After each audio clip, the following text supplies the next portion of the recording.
aspectos. Van expuestos, creo, razonablemente bien, ¿no? Están escrito esto en diferentes sitios también. Entonces solamente vamos a hacer algunas cuestiones un poco más complementarias, ¿ya? Entonces temprano. Igual vamos a terminar un poco temprano.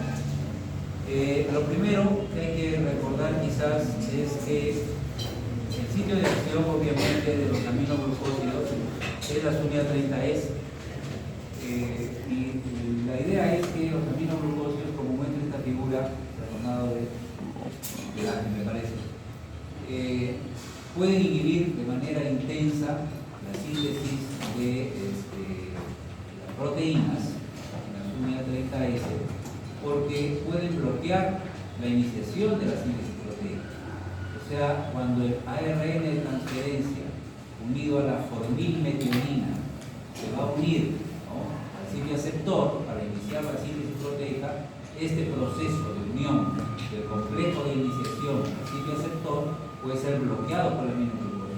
Entonces, ni siquiera permite la translocación, ya no hay translocación, ya no se inhibe la translocasa, ni llega hasta la translocasa.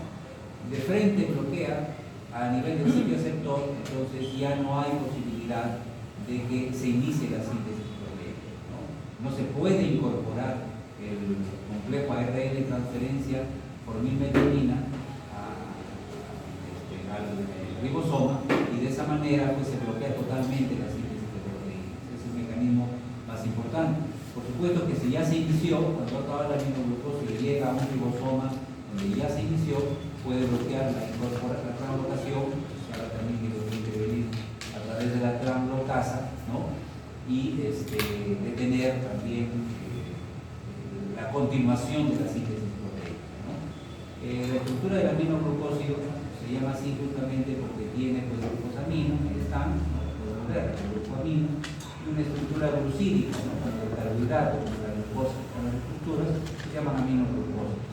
Esto lo han explicado sus compañeros. Entonces, el hecho de que actúe en el complejo formilmetionina ARN de transferencia va a bloquear la síntesis de proteínas desde el principio. Eso quiere decir que no va a haber proteínas para la membrana o para la pared celular, y por eso podría ser bactericida, por este bloqueo del inicio. Ahora, si ya empezó la síntesis, entonces se produce una terminación precoz. Antes de que esté la proteína completa, se libera el pedazo que se estaba formando y es conocido. Y eso también puede avalar el efecto bactericida, pero ya participar también en un efecto un poco más bacteriostático. Y finalmente, si se ha producido ya la síntesis, pero se incorpora debido al aminoglucósido un ARN o un aminoácido que no era el que debía incorporarse, o se incorpora un ARN que en lugar de llevar, por decir pues alanina, lleva glicina o lleva triptófano o algún otro aminoácido anormal que no corresponde, entonces se produce una proteína igual que no es funcional o no es estructural, no es normal, y eso también es parte del mecanismo de acción de los aminoglucósidos. Los aminoglucósidos que usamos más son 4. Acá hay más de 4, pero los que usamos nosotros son 4 fundamentalmente, ¿no? Usamos gentamicina y amicacina para las infecciones por bacterias, por enterobacterias, y a veces por algunos coprogram positivos, pero principalmente por enterobacterias, ¿no? ¿Y cuáles son los otros dos? La canamicina y uno que muestra acá que se llama streptomicina contra el Mycobacterium tuberculosis. Ustedes tienen que recordar 4 aminoglucósidos. Los usados frecuentemente en las infecciones bacterianas son genta y amica.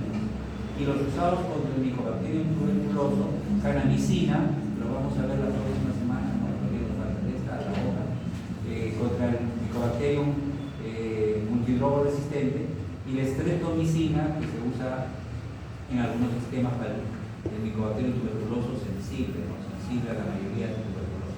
Nosotros lo discutimos en ese momento, ¿no? Pero esos son los que utilizamos. Ahora, la cobertura, vamos a fijarnos sobre todo en genta y amica, porque son los que se usan más, ¿no? La cobertura, como ven ustedes, es básicamente para enterobacterias. Ahí está, Citrobacter, Enterobacter, E. coli, muy conocida, Klebsiella también muy conocida. Estas dos deben recordar ustedes con frecuencia, porque esta es frecuente en las infecciones urinarias y en las infecciones diarreicas, ¿no? E. coli. En la Klebsiella más produce infecciones respiratorias, hay neumonía por Klebsiella, infecciones intestinales y infecciones urinarias. Propios más de infecciones urinarias. Pseudomonas, infecciones severas, sepsis de cualquier parte casi del cuerpo, ¿no? Más respiratorias y intestinales y urinarias, pero puede ser también meningítico o pseudomonas, ¿no? Y los gram positivos serían el enterococo y el estafilococo aureus, ¿no? Entonces, como ven, genta y amica se pueden usar en ambos casos. Aunque la concentración inhibitoria mínima es un poquito más baja para los primeros de genta que de amica, en realidad la susceptibilidad es lo que es más importante. Entonces, para la E. coli, fíjense la pseudomonas, que son dos importantes, ¿no? La E. coli es sensible, 88% de las E. coli son sensibles a la gentamicina. En cambio, la amicacina, 99%. O sea, es mejor, es más activa contra la E. coli, la amicacina, que la gentamicina. Hay más resistencia a la genta que a la mica por parte de la E. coli. Ojo, eso es importante. Inclusive el Enterobacter, si bien hay una buena sensibilidad acá, sensibilidad del Enterobacter, casi 97%, amicatina sería el 100%. Entonces, en general, hay más resistencia a la gentamicina que a la amicacina. O dicho de otra forma, hay más sensibilidad a la amicacina que a la gentamicina en general. Ya no es una regla uniforme, en Klebsiella casi están iguales. En pseudomonas tienen otra vez 88, 98%, ¿no? Entonces, en Acinetobacter, un poco raro, 37 versus 58. O sea, la amicacina habitualmente gana, ¿no? Inclusive con el estafilococo, que es una diferencia pequeña, le gana a la genta. Entonces, ¿qué quiere decir eso? Que genta se debe usar para infecciones de la comunidad. O sea, si una persona tiene una infección urinaria, ¿no? Y una pielonefritis, no una cistitis, una pielonefritis, una infección renal, ¿no? Entonces, y es alérgico a los betalantámicos porque podría usarse furosemida, ceftriaxona, no, pero es alérgico, ¿no? Grave, angioedema, puede tener obstrucción respiratoria, bueno, le podemos poner genta. Y genta debe matarlo a la E. coli, ¿no? En general. Y la mica debemos guardarlo más para infecciones hospitalarias, ¿no? Porque esta de acá es eficaz, pero es un poco menos que la mica. Entonces, no abusar. Hay mucha gente que abusa de la amicacina. Infección urinaria, de frente le pone amicacina, pero se puede poner genta, es muy buena también la genta. No para asegurarme, y después ya no hay que cosa darle. Si es resistente a la mica, ya no queda que cosa darle. Entonces, no es muy racional. Este cuadrito lo mostró otros compañeros, que puso, muestra la cobertura, pero sobre todo muestra las causas de la resistencia. Si bien pueden haber modificaciones en las colinas, pueden haber cambios en bombas de distribución, inclusive para ingresar a la bacteria utiliza un sistema de transporte de electrones, puede haber cambios ahí. Lo más aceptado, la mayor diferencia en términos de resistencia se basa en las enzimas que poseen las bacterias. Entonces, hay transferasas de fosfato, transferencias de adenilo y transferencias de acetil, ¿no? Entonces, ¿qué se dice? ¿Qué se puede ver acá? Que la gentamicina puede ser bloqueada por transferencia de fosfato, o transferencia de adenilo, o por transferencia de acetil. La gentamicina puede ser bloqueada por diferentes bacterias que tienen la capacidad de transferirle esos componentes. En cambio, la amicacina, ¿no? Las enterobacterias generalmente no lo afectan ni por fosfotransferasa ni transferasa, solamente los afectan las enterobacterias por acetiltransferasa. En otras palabras, es más difícil que una enterobacteria resista a la amicacina. Es más difícil, lo puede hacer, pero es más difícil porque la amicacina solamente es bloqueada por acetiltransferasa.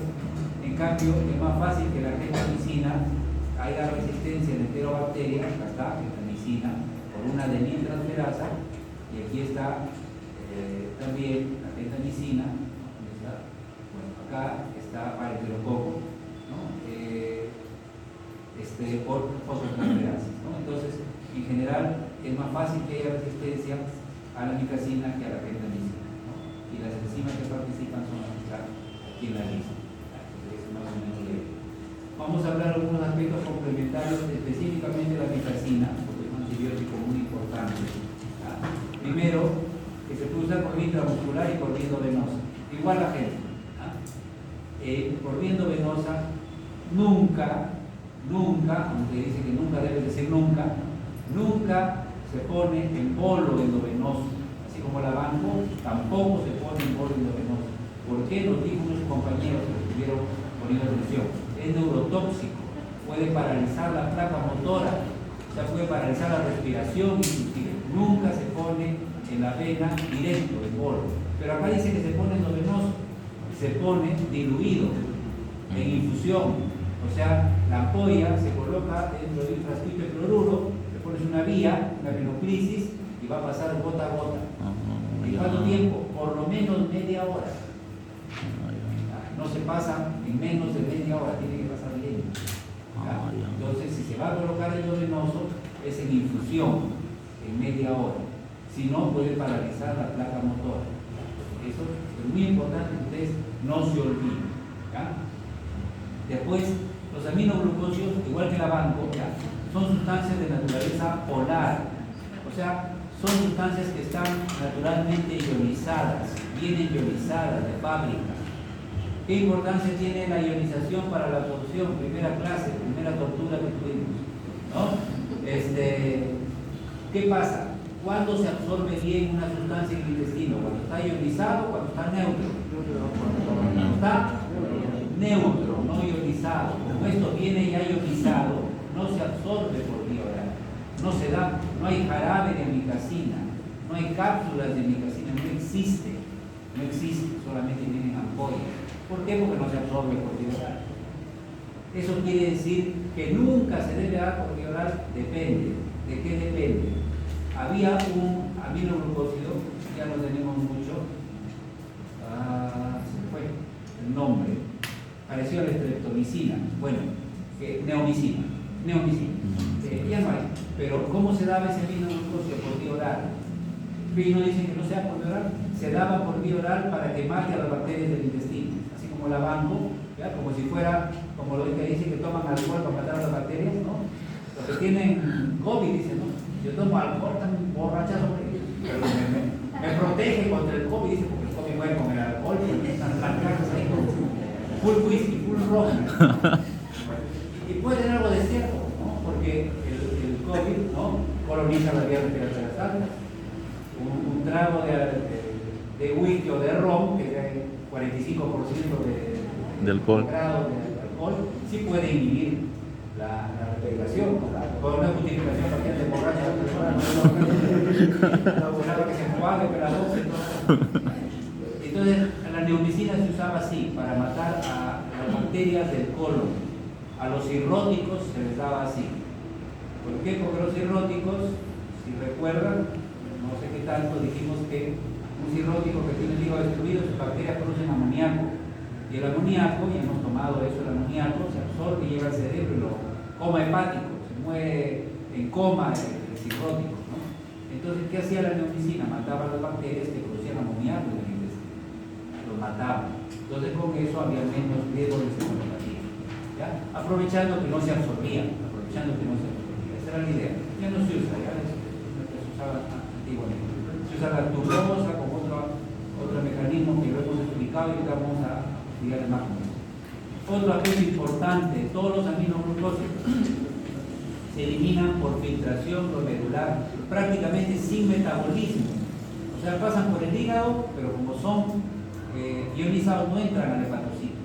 O sea, el hígado no le hace nada al aminoglucósido, ¿no? ¿Me dejo entender? El aminoglucósido ingresa por la vena porta, se pasea por el hígado, pero no entra al hepatocito, porque es una sustancia polar. Entonces llegan hasta el riñón y se eliminan tal como entraron, sin cambios, sin metabolismo, por filtración glomerular exclusiva. ¿Eso qué importancia tiene? Que cuando hay insuficiencia renal hay que ajustar la dosis. ¿Cómo hay que ajustarla? A ver, está acá. Aquí está, de una vez lo ponemos.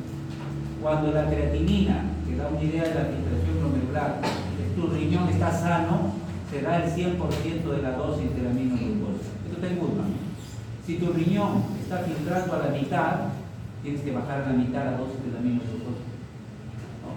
Ahí si el riñón ya está muy mal, tiene un aclaramiento de creatinina de 20 mililitros, prácticamente ha quedado solamente el 20% de la capacidad funcional, la dosis se reduce, no al 20%, sino al 80%, pero ya no se da una vez al día, sino se da cada 2 días. Cada 48.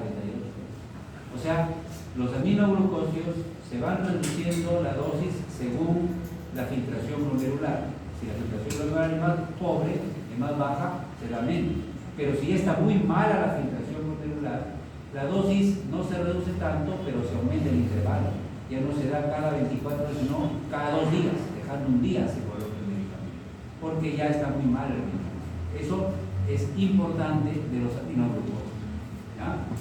La micacina es mejor que la genta. ¿Por qué? ¿A quién hay más resistencia? ¿A quién hay más resistencia? A la genta. La micacina hay menos resistencia. ¿Ya? Menos resistencia. Es más eficaz la micacina. ¿Contra quién se usa? Enterobacterias. Y por ahí está filólogo. Los aminoglucósidos tienen EPA. ¿EPA qué significa? A ver, alguien que se acuerde qué significa EPA. Es una abreviatura. Significa efecto post-antibiótico. Ya ustedes llevaron micro. A ver, los microbiólogos y microbiólogas, ¿qué significa efecto post-antibiótico? Según microbiología. ¿Quién les enseñó microbiología? ¿La doctora Ayala? ¿Quién? A ver, uno que se acuerde.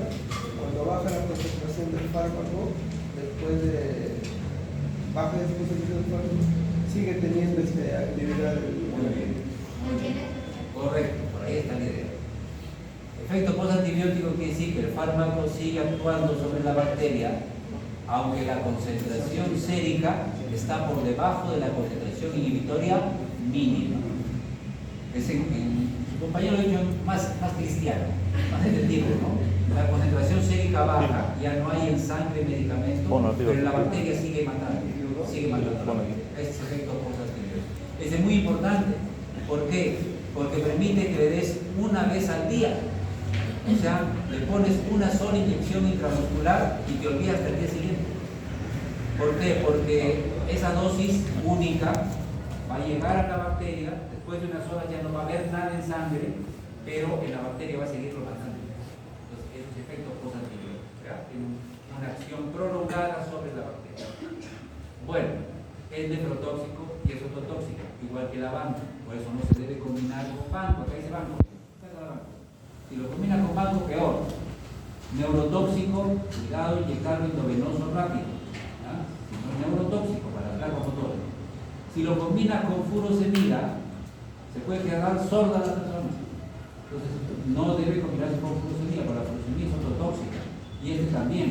Juntar los dos puede quedar sorda. Entonces, mejor no usar. Y se puede usar con cefalosporina, con cotilicina, sí, pero hay más riesgo de nefrotoxicidad.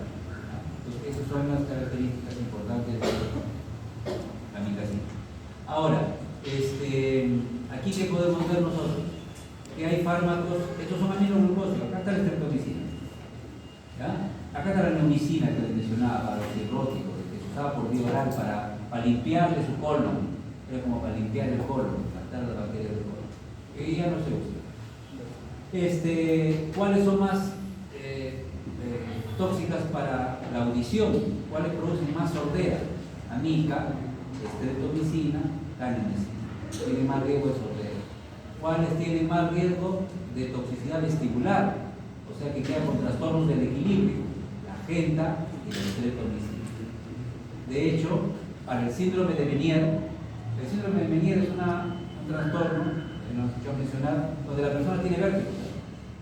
De la nada, así como ustedes comienza a ver que las cosas se giran y comienza a darle náuseas y vomita y a veces tiene un zumbido de oídos, un pitido en el oído.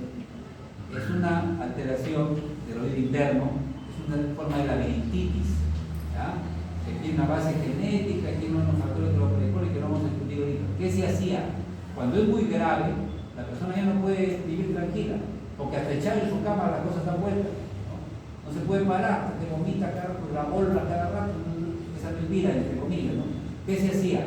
Se le inyectaba, ¿no?, intraótico, en el laberinto, en el oído interno, ketamicina, para destruir las células del aparato vestibular, el utrículo, el sacro, esas vainas. Ustedes supieron los conductos semicirculares. ¿Han estudiado ustedes? Ya. ¿Sí? Se iban a estudiar. Entonces, para destruirlo, entonces ya esos son los que regulan la postura, el equilibrio, ¿no?, el movimiento. Se hacía con gentamicina. Ya no se hace o se hace de manera excepcional para que no tiene un síndrome de muy grave. Bueno, esto ya lo mismo.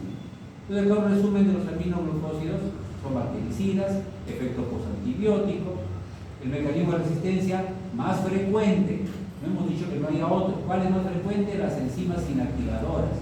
¿Cuáles eran esas enzimas? Las fosfotransferasas, ¿no?, las adeniltransferadas. ¿Se acuerdan? Vimos una lista. Ya, esas son. Pueden causar resistencia y cruzar intervalos en aminoglucosa. ¿Quién es el más resistente? ¿Quién es el que se deja? No se deja. La micacina, la mejor micacina. ¿Ah? Tienen poca liposolubilidad, son naturalmente polares, solo se usan por vía parenteral. ¿Qué dice acá? No se Metaboliza. Y solo se excreta por filtración Glomerular. sin metabolismo. Entonces se pueden acumular si hay falla renal. Entonces, ¿qué hay que hacer si hay falla renal? Está, ¿no? Hay que reducir la dosis. Y si el riñón está muy mareado, ya hay que darle cada 48. Cada 48. No, cada 48. ¿Ya? Está clarita la cosa. ¿En qué casos se usan? Fundamentalmente infecciones por enterobacterias graves. No pues una infección de un dedo por enterobacterias, no, pero una infección grave, una pielonefritis, una neumonía, por Klebsiella, por Pseudomonas, por E. coli, por Proteus, ¿no? Ahí se da. También se puede dar en una diarrea grave por Shigella, por ejemplo, ¿no? Shigella fresneri. La Shigella produce diarrea con sangre. ¿Ah? Entonces algunos niños a veces desnutridos encima de una diarrea por Shigella, no solamente tienen la diarrea, sino moco, sangre, están mal, con grave fiebre muy alta, que también se puede dar a amicacina, ¿no? ¿Con quiénes se combinan para que hagan sinergia? Esto no lo hemos dicho, pero es importante. Con los inhibidores de síntesis de pared celular, o sea, con cefalosporinas, con penicilina. Ahí se sinergizan, se ayudan. Tú destruyes la pared, yo bloqueo la síntesis de proteínas y los ayudamos y lo eliminamos a la pseudomonas, a los enterobacterios. Generalmente se daban cada 8 horas o cada 12 horas, pero no es necesario. Se puede dar, como dice acá, una vez al día, nada más. Intramuscular, más una vez al día. Endovenoso igual una vez al día. ¿Por qué además se puede dar una vez al día? Porque tiene ¿qué cosa? ¿Qué tiene? EPA. ¿Ya? No se olviden nada, la abreviatura EPA. No se olviden, después les pregunto en el examen y marcan otra cosa. A ver. Y pueden causar nefrotoxicidad y ototoxicidad. ¿No? Bien. Quinolonas. ¿Qué razón?